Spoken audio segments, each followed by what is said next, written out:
છાયાના દ્રષ્ટાંતે ધ્યાનનું. સ્વામિનારાયણ હરિએ સંવત 1885 મહાસુદી ચોથને દિવસ સાંજને સમયે શ્રીજી મહારાજ શિરળા મધ્યે દાદા ખાચરના દરબારમાં આથમણા દ્વારના ઓરડાની ઓસરીએ ઢોલિયા ઉપર વિરાજમાન હતા ને માથે ધોળો ફેંટો બાંધ્યો હતો ને ધોળો ખેસ પહેર્યો હતો તથા રાતીકોરનું વિલાયતી ધોળું ધોતિયું ઓઢ્યું હતું ને પોતાના મુખારવિંદની આગળ પરમહંસ તથા દેશ દેશના હરિભક્તની સભા ભરાઈને બેઠી હતી અને વાજા વગાડીને કીર્તનનું ગાન પરમહંસ કરતા હતા. તે હરિ મેરે હારલ કી લખરી એ કીર્તન ગાઈ રહ્યા ત્યારે મહારાજે કહ્યું છે, જમુના કે તીર ઠાડો એ કીર્તન ગાઓ. પછી એ કીર્તન ગાવા લાગ્યા ત્યારે એવા સમયમાં શ્રીજી મહારાજ બહુવાર વિચારી રહ્યા ને પછી બોલ્યા, જે હવે કીર્તન રાખો, અમે આ એક વાર્તા કરીએ છીએ. તે છે તો થોડીક પણ ધ્યાનના કરનારાને બહુ ઠીક આવે એવી છે ને તે વાત કોઈ દિવસ અમે કરી નથી. પછી વળી નેત્રકમળને મીચીને વિચારી રહ્યા ને પછી બોલ્યા, જે કોટી કોટી ચંદ્રમાં સૂર્ય અગ્નિ તેના જેવો તેજનો સમૂહ છે ને તે તેજનો સમૂહ સમુદ્ર જેવો જણાય છે એવું બ્રહ્મરૂપ તેજોમય જે ભગવાનનું ધામ, તેને વિશે જે પુરુષોત્તમ ભગવાનની આકૃતિ રહી છે ને તે આકૃતિમાંથી એ પોતે ભગવાન અવતાર ધારે છે. અને એ ભગવાન કેવા છે તો અક્ષર થકી પર છે ને સર્વ કારણના પણ કારણ છે ને અક્ષરરૂપ એવા જે અનંતકોટી મુક્ત તેમણે સેવ્યા છે ચરણકમળ જેના એવા છે. અને એવા જે એ ભગવાન તે જ પોતે દયાએ કરીને જીવોના પરમ કલ્યાણ કરવાને અર્થે હમણાં પ્રગટ પ્રમાણ થકા તમારી સર્વેની દ્રષ્ટિને ગોચર સાક્ષાતપણે વર્તે છે. માટે તે જે ધામમાં રહી મૂર્તિ ને આ પ્રગટ શ્રી કૃષ્ણની મૂર્તિ તેમાં અધિકપણે સાદ્રશ્યપણું છે. તે શ્રી કૃષ્ણની જે મનુષ્યરૂપ મૂર્તિ તેના ધ્યાનનો કરતલ જે હોય તેની જે દ્રષ્ટિ તે ભગવાનના રૂપ વિના બીજા રૂપ વિષય માત્રમાં અતિશય વૈરાગ્યને પામીને તે ભગવાનના રૂપમાં જ લુબ્ધ થાય ત્યારે તેને તે પ્રત્યક્ષ ભગવાનની મૂર્તિ ને ધામની મૂર્તિ તે બેયમાં લગાર પણ ભેદ ન જણાય. અને તે મૂર્તિ ને આ મૂર્તિના રૂપ અવસ્થા તે બરાબર જણાય. તથા તે મૂર્તિ જેટલી ઊંચી છે ને જેટલી પુષ્ટ છે તેવી ને તેવી જ આ મૂર્તિ પણ જણાય છે. પણ તેમાં ને આમાં એક રોમનો પણ ફેર ન જણાય, અતિશય એકપણું જણાય.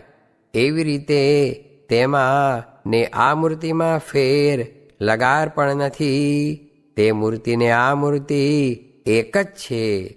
એવી જે પ્રત્યક્ષ મૂર્તિ તેનું ધ્યાન નેત્રને આગળ બાહેર કરે ત્યારે તો તેમાં ને એમાં લગાર ફેર નથી ને તે જ મૂર્તિને ધ્યાનનો કરતલ પ્રતિલોમપણે પોતાના નેત્રમાં જુએ ત્યારે તે જ મૂર્તિ પ્રથમ જણાતી તેવી ન જણાય ને નેત્રની કીકીમાં જેવડી મૂર્તિ છે તેવડી જણાય. પછી વળી એ ધ્યાનનો કરતલ પ્રતિલોમપણે કંઠથી હેઠે સુધી માહિલી કોરે ધ્યાને કરીને જુએ ત્યારે એ જ મૂર્તિને મોરે બે પ્રકારે દેખતો તેમ ન દેખે ને તે જ મૂર્તિને બહુ જ મોટી, બહુ જ ઊંચી, બહુ જ જાડી અને બહુ જ ભયંકર એવીને દેખે.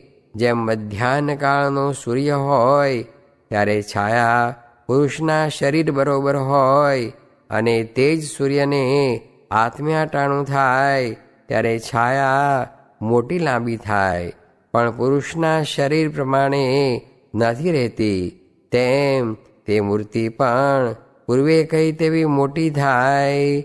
પછી એ મૂર્તિને હૃદયને વિશે રહી જે બુદ્ધિ, તે બુદ્ધિને વિશે જુએ, તથા તે બુદ્ધિમાં રહ્યો જે પોતાનો જીવ, તેને વિશે જુએ, ત્યારે તે જ મૂર્તિને અંગુષ્ઠ માત્ર પરિમાણે જુએ, અને દ્વિભુજ જણાય કે ચતુર્ભુજ જણાય, પણ મોરે 3 પ્રકારે દેખી તેવી ન દેખાય. અને પછી વળી એ ધ્યાનના કરતલને પ્રતિલોમપણે પોતાના જીવથી પર કોટી કોટી સૂર્ય, ચંદ્ર, અગ્નિના તેજના સમૂહને વિશે એ મૂર્તિ જણાય છે.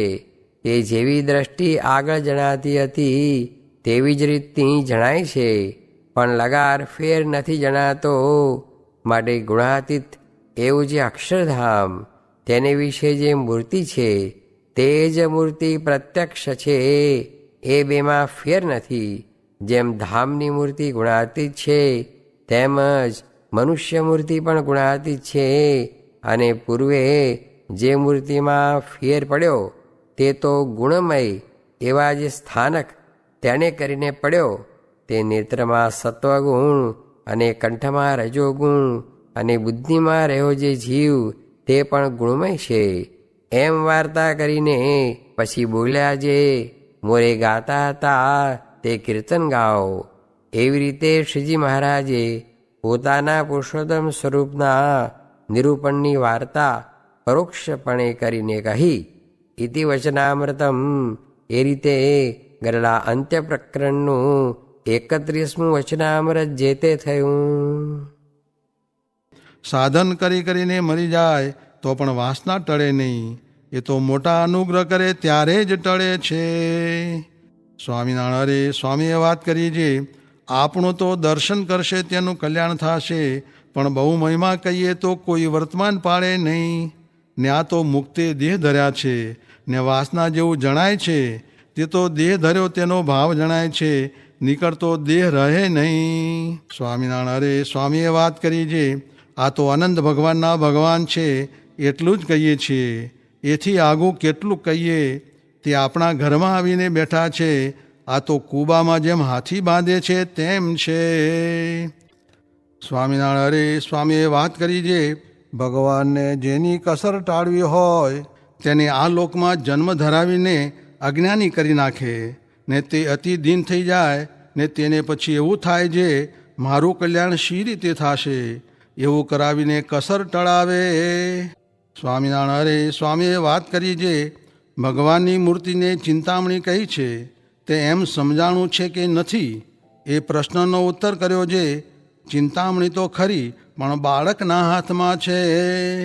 સ્વામિનારાયણ હરે સ્વામીએ વાત કરી છે, વાલીને ભાઈની સ્ત્રી રાખ્યા બાબત માર્યો, ને વળી ભક્ત કહેવાણો, તેથી તેનો મોક્ષ કર્યો.